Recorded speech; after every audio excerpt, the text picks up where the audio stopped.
Ladies and gentlemen, Kim here. Welcome to the daily update. Hope you guys had a good day trading today. Market is up about 1.2% there. On the S&P Nasdaq made a move 2% positive. Semiconductor up a little bit. Dow same. Russell 2000 1%. Transport same. Banks made a move 1.6%. Energy is red today, right? Energy's been up when the market is down. Energy is down when the market is up. Biotech is up about 2%. Healthcare flat along the home builders. Utilities flat. Retail up 2.3%. Emerging market 2%. Bitcoin up about 4%. There are gold, silver miners. These guys are red today. Dollar flat. Oil down. Treasury bond down. VIX is down a little bit. Let's stick with S&P 500 ETF. Spider. 65-minute chart here.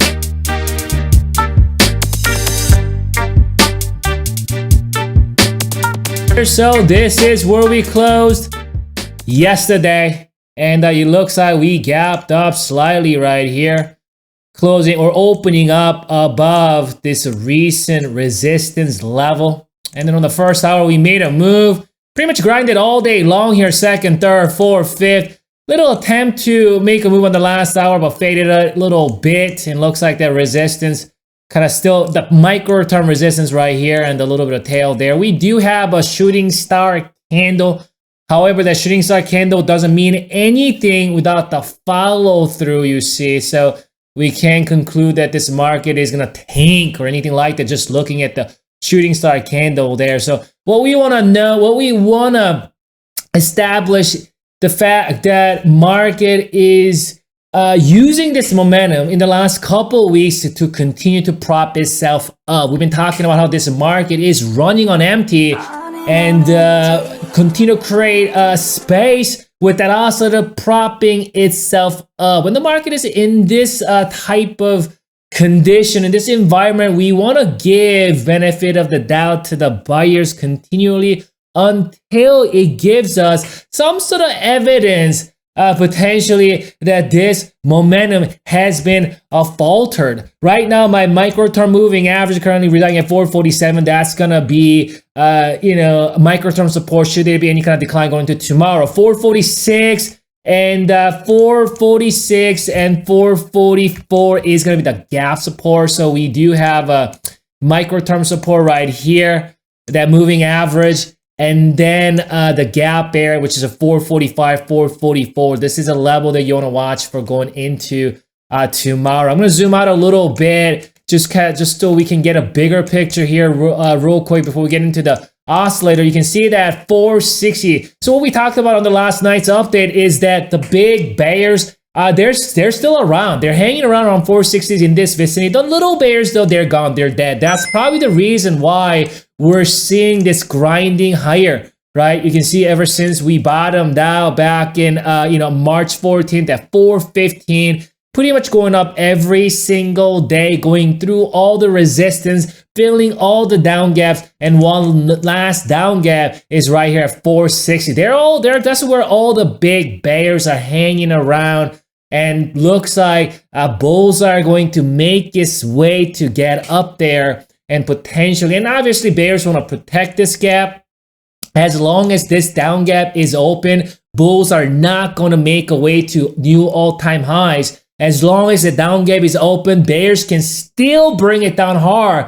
So bulls are going to try to strategize something on the way up. So I don't know, we might keep grinding higher, or we can move sideways, maybe pull back a little bit, gather momentum, come right back up. But I think bulls are going to do something to strategize itself to find the best maximum,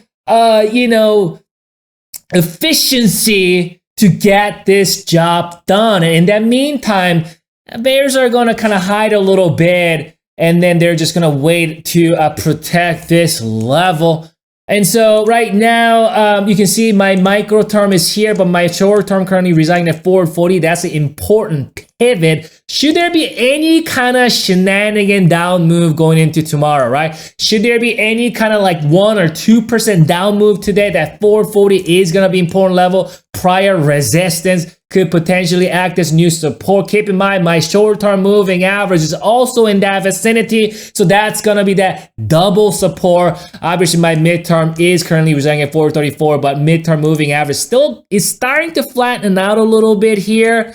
And so bulls gonna wanna see that midterm moving average start to carve up. Let's check out that oscillator and see if we can extract any more information. So all this move came about, this entire move right here came about when we saw that slight bullish divergence on my oscillator. You can see right here, and you see that higher low on that oscillator. And then we also talked about the coiling setup and the breakout. Ever since then, this market has been marching higher. Not only that, now that bulls got a lot of confidence, a lot of momentum, everything is going bulls way. Even when we did see this oscillator got all the way up to the top of its band, and we got to that overbought condition. Instead of bringing this, bears bringing the oscillator all the way back down, because they've done that before, as you can see here. Right, they've done that before, but now you can see how bulls are utilizing the oscillator's pivot,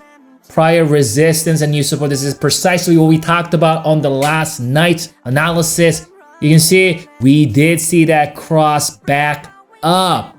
Bulls are creating just a little bit of that space right here just to push a little bit more. Keep in mind that that move right here, we're not back at overbought level. We have a little bit of room left. What does that mean? It means bulls can push another day. So if they choose to do so, at least in the short term and the micro term, we must continue to give benefit of the doubt to the buyers. I'm gonna come back for you. We'll reassess the situation.